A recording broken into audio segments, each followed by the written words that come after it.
Quando eu comecei a falar sobre camadas, eu decidi falar porque existiam muitas situações onde era muito complicado você saber o que estava acontecendo. Mas, de forma geral, a regra de camadas, ela não é tão complicada assim a ponto de você não precisar saber que ela sequer existe para você poder jogar. A gente vai falar hoje sobre a camada número 7, que é umas camadas mais usadas, só que simplesmente acontecem, as pessoas não têm dúvidas, simplesmente jogam.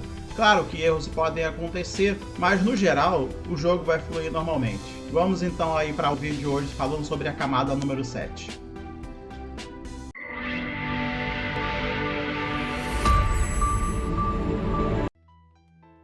Olá pessoal, esse é o MTG Knowledge do nosso canal para diversão e conhecimento dentro aí do Magic the Gathering. Se você não é inscrito ainda, deixa aqui o seu like, se inscreva no canal para acompanhar, os novos vídeos, as novas dicas, e as divulgações que a gente faz aqui sobre esse jogo. Bom, como eu disse, a gente vai falar sobre a camada 7. Acho que essa vai ser a última camada que eu vou falar. Eu deixo sempre aqui essa questão das regrinhas aqui, não precisa decorar, mas é sempre bom saber. Essa é a sequência, Camada 1, 2, 3, 4, 5, 6 e 7. Uma grande coisa interessante da camada 7 é que ela possui subcamadas. E essas subcamadas funcionam como as camadas. Você precisa resolver as coisas dentro de cada uma delas. Primeiro você tem que resolver tudo que está na subcamada A, depois tudo que está na subcamada B, depois na 7C e por último na 7D.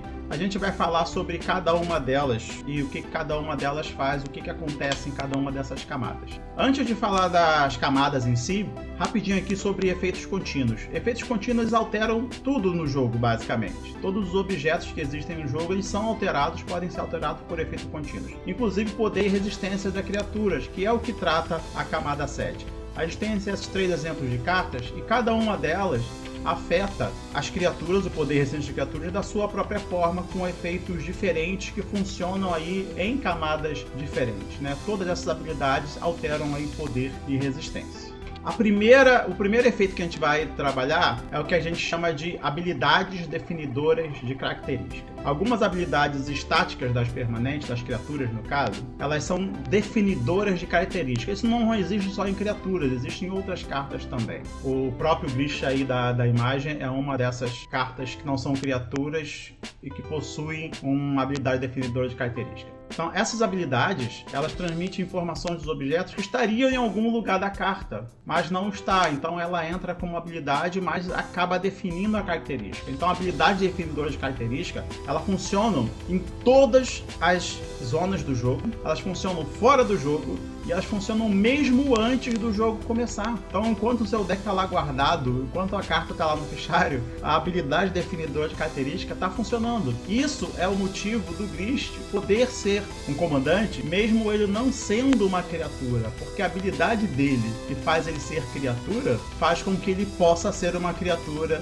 e se usar enquanto ele estiver na zona de comando, e você poder escolher ele. Essa tecnologia, de definir uma característica como uma habilidade, ela é antiga. Você tem a carta aí People of the Wood, que em The Dark você já tinha isso, A resistência dela é definido pela uma habilidade. E as cartas mais novas, como a Adeline e o Lurgoyf, que são a criatura mais famosa aí que possuem essa habilidade. Todos os Lurgoyf, se você for ver, o poder e resistência deles são definidos por uma habilidade. Continuando aqui, a gente vai seguir para habilidades e efeitos que definem o poder e a resistência, setando ela, definindo um valor específico. Ele fala quanto que a criatura vai ter de poder e quanto ela vai ter de resistência em valores específicos. Então, um exemplo aí, a mutação de aço negro, que deixa a criatura 0/1. Então, ela define o poder é 0, a resistência é 1. O Avultar fala o poder é 6, a resistência é 4. Então, todas essas habilidades, elas definem o poder e resistência para um valor específico. Então, isso é aplicado na subcamada B. Depois, na subcamada C, a gente vai ter efeitos e habilidades que alteram o poder e resistência, diminuem ou aumentam, mas sem definir um valor exato, Então aí os efeitos mais variados possíveis, todos bem comuns de se ver. Giant Growth, que dá mais 3 no ataque, mais 3 na defesa. O Contágio, que coloca marcador -2, -1 na criatura. Coloca 2 as espadas, que dão mais 2, mais 2. Os Arcbounds, os Qual é o nome desses bichos em português? Depois eu vou lembrar o nome desses bichos em português, né? Que eles têm a habilidade de modular, que já faz com que eles entrem no jogo com marcadores +1/+1 e tantas outras. Sede de Sangue é uma cartinha que eu usava bastante no passado. E o que eu achei muito interessante na Sede de Sangue, que o texto dela original falava que a criatura ganha +4 de ataque, -4 de resistência. +4 de poder, -4 de resistência. Sendo que se esse -4 fosse reduzir a resistência da criatura para menos do que 1, a resistência se tornava 1. Isso existia antes de você ter a regra de camadas. E funcionava muito bem, as pessoas liam a carta e aplicavam o efeito. Com a regra de camadas muito bem definida, isso não é mais possível, porque isso está contra a regra, isso não funciona dentro das regras. Então, qual o texto novo da Sede de Sangue?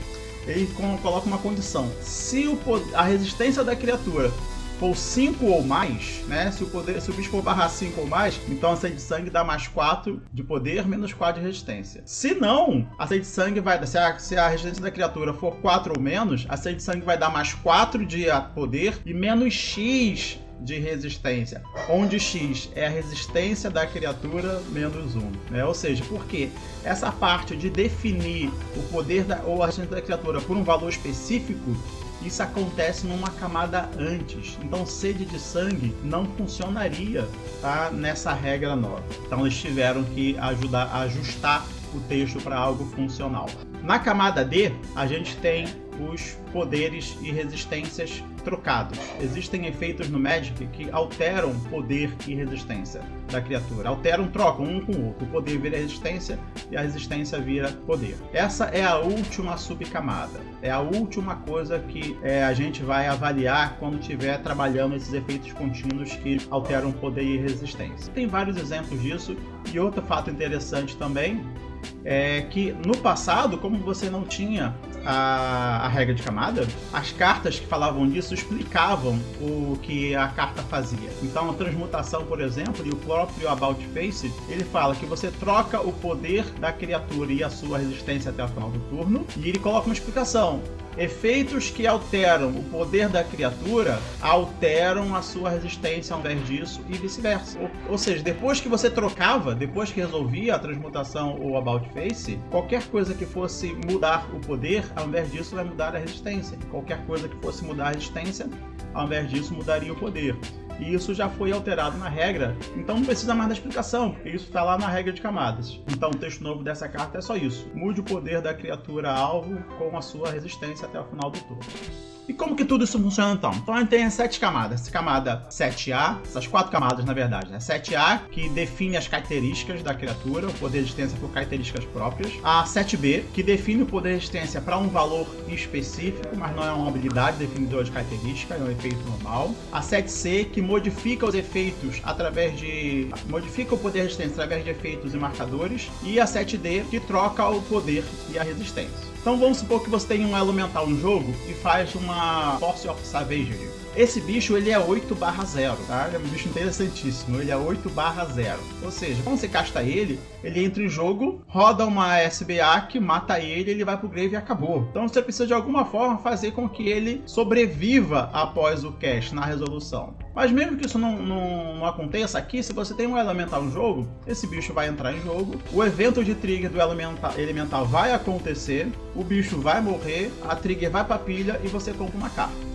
Agora, se você tem uma Antífona de Gaia em jogo, esse bicho que é 8/0, ele já tem um efeito de substituição que altera o poder de resistência dele. E o grande lance aqui é que esses efeitos de substituição, eles acontecem desde sempre. Em momento nenhum, a força, ela vai ser 8/0 e depois ganhar +1/1 e depois ficar +1/1. A todo momento, ela está sendo 9/1. Então, quando ela entra em jogo, não existe um espaço onde ela entra /0 e fica /1. Ela já entra /1. Então, ela vai entrar em jogo 9/1, vai trigar o elemental do mesmo jeito e você vai comprar uma carta.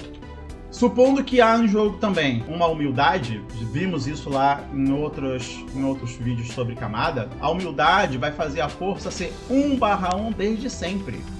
Você já está com o bicho 1/1 entrando em jogo, tá? Não existe um momento onde ele entra 8/0 ou 9/1 e depois fica 1/1. Já vai entrar um bicho 1/1 sem habilidade nenhuma em jogo, só que na verdade, como tem a antífona, vai entrar um bicho 2/2 em jogo. Então se você tem o elo elemental, a humildade, a antífona e faz a força entra um bicho 2/2 em jogo e não triga o elemental, com certeza. Agora vamos fazer a mesma coisa, só que agora com o Reclaimer, né? Com esse Arconexo, lembrei o nome, Arconexo, né? Os Arconexos. Ele tem modulador 2, significa que ele vai entrar em jogo, tem o efeito de substituição dele, que faz com que ele entre em jogo com 2 marcadores +1/1. Ele sozinho não triga o elo elemental, porque ele é 2/2 e precisa de 3 para trigar. Se você tem uma antífona, ele já vai entrar +1/1. Então aqui vem uma coisa interessante, o bicho ele é 0/0. Na camada C, você tem os efeitos dos marcadores que fazem ele ficar 2/2 e agora também o efeito da antífona, que faz ele ficar 3/3. Então nessa situação que está aí na tela, o Reclaimer ele vai trigar o seu elo elemental, porque ele é um bicho 1/1 com 2 marcadores em cima, tá? Ele é 0/0, tá ganhando +1/1, com 2 marcadores, +1/1 vai ficar 3/3. Se você tem uma humildade em jogo e faz o Reclaimer, agora muda um pouco as coisas, porque o Arcbound ele não é mais 0/0, agora ele é 1/1. E com a antífona em jogo ele vai ser /2. E com os marcadores ele vai ser 4/4. Seria se a humildade não removesse a habilidade, porque a humildade, né, vai remover o modular dele, vai remover todas as habilidades. Então ele vai ser só um bicho 1/1 com +1/1 da benção da antífona de Geia, né? Lembre que a humildade ela não afeta o +1/1, tá? Não é uma habilidade do Arcbound, é uma habilidade da antífona. Na camada B, a humildade vai fazer o Arconexo ficar 1/1 e na camada C, a antífona faz o Arconexo ficar 2/2 e continua não trigando ali o elo elemental. Outros exemplos, tartaruga aí equipada com a espada de passado e futuro. Pode ser uma espada qualquer, tá? Dá +2/2. Então você tem um bicho 0/5 que na camada C recebe +2/2. E a espada ela tem uma habilidade de modificação de efeitos marcadores. Não é definição de característica, não define o valor específico, só altera o poder resistência. Então você vai ter tartaruga 2/7. Se você ativa o +1 do oco na tartaruga, qual que vai ser o poder e a resistência da tartaruga agora? A tartaruga, ela não vai deixar de ser 2/7 e passar a ser 2/3, porque a gente precisa seguir a ordem aqui das camadas. A tartaruga, ela é 0/5. Sempre começa com o padrão, sempre começa com a carta zerada sem nada atuando sobre ela. Então ela começa a 0/5. Ela não tem nenhuma habilidade que ativa na camada 7. A tartaruga não tem isso. Na camada 7A. Na camada 7B, o efeito do oco ativa. Porque o efeito do oco faz ela ser 3/3. Define o poder e resistência para um valor específico. Então a tartaruga passa a ser 3/3 na camada 7B. Na camada 7C, ativa o poder da espada. Então a tartaruga é 0/5, depois 3/3 e no final 5/5. E se fosse uma anciã da Toca das Fadas? A anciã da Toca das Fadas, o poder dela não é uma habilidade que define característica. A habilidade dela não faz isso. A habilidade dela dá mais, não define o poder e resistência dela. O poder e resistência dela é 0/0. Ela é o bicho 0/0 que tem uma habilidade que dá +1/1 para ela para cada cor entre as permanentes que você controla. Então se você tem a anciã com um oco na mesa e com uma espada, tá? Antes de ativar o oco, a anciã ela é 0/0 e na camada 7C você tem tanto a habilidade da anciã quanto a habilidade da espada ativando. Então a anciã fica 2/2 da própria habilidade, 2/2 não, 3/3 por conta do oco, o oco tem azul. Ela fica 3/3 por conta da própria habilidade e depois 5/5 por conta da habilidade da espada. Se você ativa o oco, ela vai deixar de ser 0/0 e passar a ser 3/3 na camada 7B, que é onde a habilidade +1 do oco funciona, na camada 7B. Então o bicho que era 0/0 passou a ser 3/3, então a gente pode pensar que ele ganhou +5, +3/3. Então estava 5/5, ficou 8/8. Mas, novamente, tem aqui a questão de que a habilidade do oco tira a habilidade do bicho. Então, apesar de agora não ser mais 0/0, ter 3/3 e continuar com +2/2 da espada, ela perde a habilidade dela de ganhar +1/1 para cada cor. Então ela passa a ser 3/3 e na camada 7B e na camada 7C ela só ganha o +2/2 da espada. Então ela vai ficar aí 5/5 também. Bom, vamos para um exemplo então agora um pouquinho mais complexo, mais detalhado. Nossos personagens aí, Chandrinha e Jaycinho. O Jace tem aí um Dragonect Fagulhante, que ele tem uma habilidade definidora de característica que funciona na camada 7A, e faz o poder dele ser igual ao total de instantâneos e feitiços no seu cemitério. Essa habilidade do Drake, que é importante aqui, funciona na camada 7A. A Chandra faz um About Face no Drake. O About Face funciona na camada 7D, trocando o poder e a resistência. Como os cemitérios estão vazios, o Dragonete fica 4/0. Tá? 4/0 ele morre, então para o Drake não morrer, o Jace vai fazer aí um Opt, tá? Só para ele não morrer. Então com o Opt no Grave, na camada 7A o Drake fica 1/4 e na camada 7D ele fica 4/1. Então nós temos aí um Drake 4/1. O Jace faz aí um Estouro da Força. O Estouro da Força coloca um marcador +1/+1 na criatura e desvira. Então depois que o estouro resolver, na camada 7A o Drake tá 2/4. Na camada 7C ele fica 3/5, tá? Por conta do marcador +1/+1. E na camada 7D ele fica 5/3, tá? Por conta do About Face. E resolve atacar a Chandra. Para não apanhar disso, a Chandra vai tentar acertar o Drake aí com o machado relampejante. Para o Drake não morrer, o Jace vai responder a esse machado com um aquecimento desenfreado. Quando a gente for resolver isso, o bicho tá 5/3 agora atacando a Chandra. O aquecimento desenfreado vai resolver, então ele vai ficar 8/6, 5/3, 8/6. Não, você tem que rever tudo de novo, tá? Então primeiro, Drake, habilidade definidora de característica. Tem 3 instantâneos feitiços no cemitério, o Drake tá 3/4. Camada 7B, não tem nada que funcione aqui na camada 7B. Camada 7C, você tem 2 efeitos. Você resolve primeiro, né, o que tá ali acontecendo em timestamp, né? Então o estouro aconteceu antes, vai computar ele antes, o Giant Growth aconteceu depois, vai computar ele depois. Então primeiro o estouro, o bicho estava 3/4, com +1/+1 do estouro, do marcador, vai ficar 4/5. E agora com +3/3 do crescimento desenfreado, 4/5 mais 3/3 vai ficar 7/8. Então na camada 7C o Drake está 7/8. Quando chegar na camada 7D, vai afetar o Turnabout, o About Face, que ele ficar 8/7. Então, no final das contas, o Drake está 8/7. E esse é o dano que a Chandra vai tomar, porque o machado não mata o Drake. Bom, seguindo os exemplos. Tarmogoyf. Tarmogoyf é uma das criaturas mais características para lidar com isso, né? Por conta dele ser um Lurgoyf, né? E o Lurgoyf possui, por definição, ainda não existe nenhum Lurgoyf que não tenha essa habilidade definidora de característica por poder e resistência. Então, novamente, cemitérios vazios aí. Cemitério vazio. E vai ser jogado essas mágicas aí nessa sequência. Se tiver alvo, o alvo é sempre o Lurgoyf. Primeiro o inverte. O inverte só troca o poder e a resistência da criatura. Tomou um inverte no Lurgoyf. Resolveu o inverno, mandou um estouro. Resolveu o estouro, mandou um avultar. Resolveu avultar, mandou um raio do enfraquecimento. O Lurgoyf, nesse momento, tá morrendo para um raio. Ele vai morrer para o raio. Vamos fazer as contas, então. Camada 7A. Eu não posso resolver na sequência que tá aqui, tá? Se eu resolver na sequência, o Lurgoyf, ele tá 0/1, definição, começa sempre com o bicho, ele é 0/1. Quando ativar a habilidade dele, ele continua 0/1, tá no cemitério. Joguei o inverte, ele vai ficar 1/1/2 de definição e invertendo 2/1. Joguei o estouro, ele vai continuar, não vai alterar o poder e resistência dele, tá? Só vai ganhar mais uma da habilidade definidora de característica, que é outra instantânea. Então ele vai continuar 1/2, invertendo 2/1, com marcador +1/1, 3/2.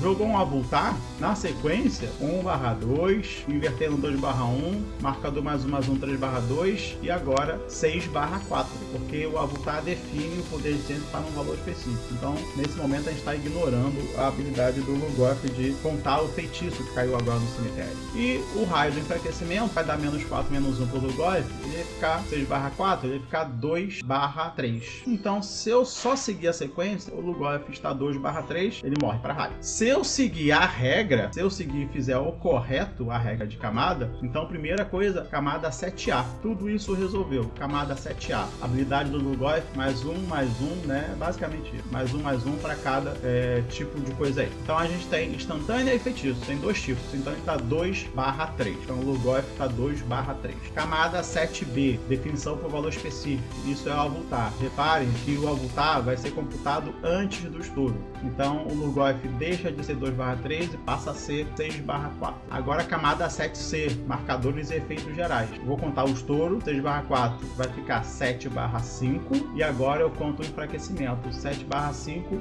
-4 -1, 3/4. Então o Lurgoyf agora está 3/4, não morre para raio.